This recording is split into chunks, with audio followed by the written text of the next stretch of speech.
Mga apo, huwag kayong malikot ha, at pagpapawisan na naman kayo.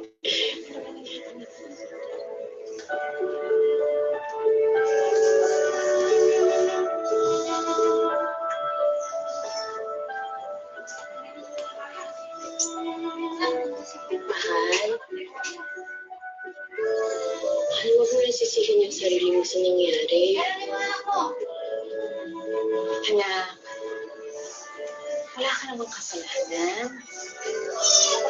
At saka, alam mo, kapag bumaba siya mula sa langit, sigurado ko, ganyan din ang sasabihin niya sa'yo.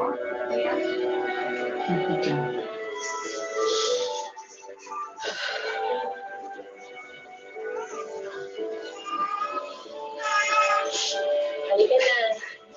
Hanap na ng mga bata, tsaka baka malit ka pa sa flight mo.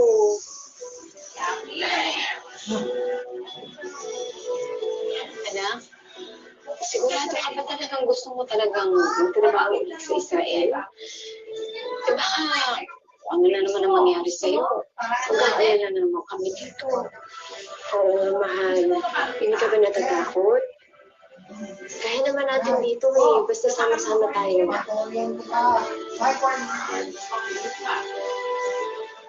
Nay, isa akong OFW. Lalaban at lalaban ng paulit-ulit hanggang dulo. Para sa mga anak. Tapos na, Paul? Halika na, baka mahuli ka pa sa flight mo. Ano ba ito? Hindi pa naman tutuloy.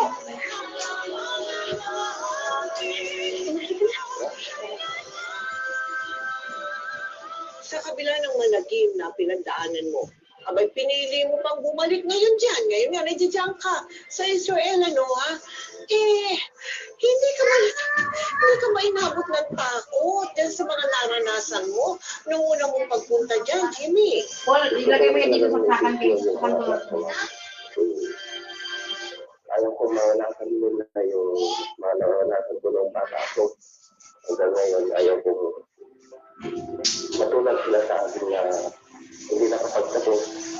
At hindi lang yung pag-aaral yung gusto kong ibigay sa kanila sa ngayon dahil sa nangyari sa akin at marami sa akong plano sa kanila kaya napag-desisyonan kong bumalik kayo. Amin yung malipis mo ko ng So, Jimmy, ngayon, ano ang mensahe mo sa iyong pamilya? Talaga nila yung bawat kong yung manifest mo unan. Yung unan. Yung pagod ko po. Kasi mahirap kong mawalay sa isang pamilya. Yung mga kababayan natin, mga Pinoy din, na nandiyan pa rin sa Israel at sa iba pang mga lugar kung saan nakakaranas sila ng pag-aalala, takot, tulad ng dinaanan mo. Ano ang maipapayo mo at ano ang maibibilin mo sa kanila, Jimmy? Sa mga kapwa-OFW ko, palagaan natin mag-isang tayo 1 bilido o 1 bilido dito kasi ang hirap yung sakto-sakto lang yung kaya dapat magtabihan tayo kahit na tayo. Jimmy, maraming salamat sa oras na binigay mo sa magpakailanman.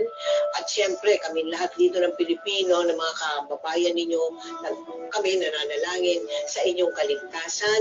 At sana mag-ingat kang mabuti, pangalagaan mo ang iyong pangangatawan.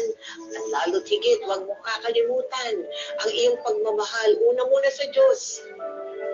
Pangalawa sa iyong pamilya at mga anak. At siyempre, ang iyong pagmamahal sa iyong inang bansa, huwag mo rin kakalimutan. Salamat sa iyo, Jimmy, ha? God bless you. Maraming salamat po sa inyo sa opportunity na binigay po niyo po. Ang aking mensahe sa ating mga kababayan na nariyan sa Israel, saan mang lupa. Asan na po ni ate? Dasal namin ang inyong kaligtasan habang patuloy kayong nakikipagsapalaran para sa inyong mga mahal sa buhay.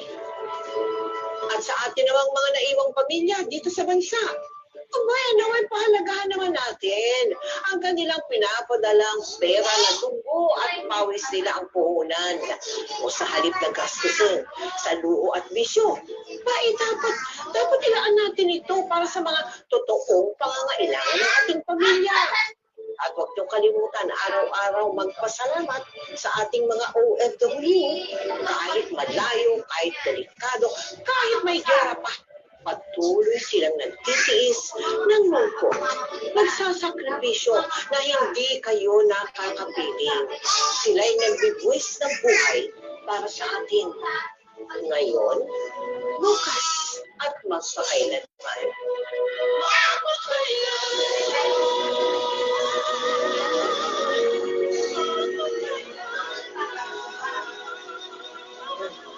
Salamat. Hanggang sa pagkailangan mo yung salamat.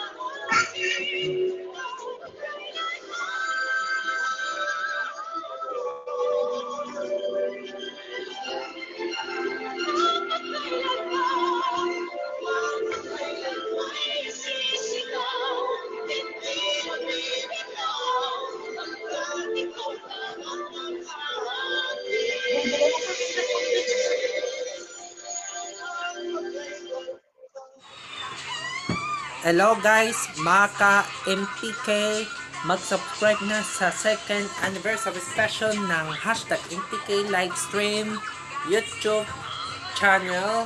I-click natin yung subscribe yung channel. Pagkatapos, i-click natin ang notifications bell na below. Maraming salamat po mga ka-MPK.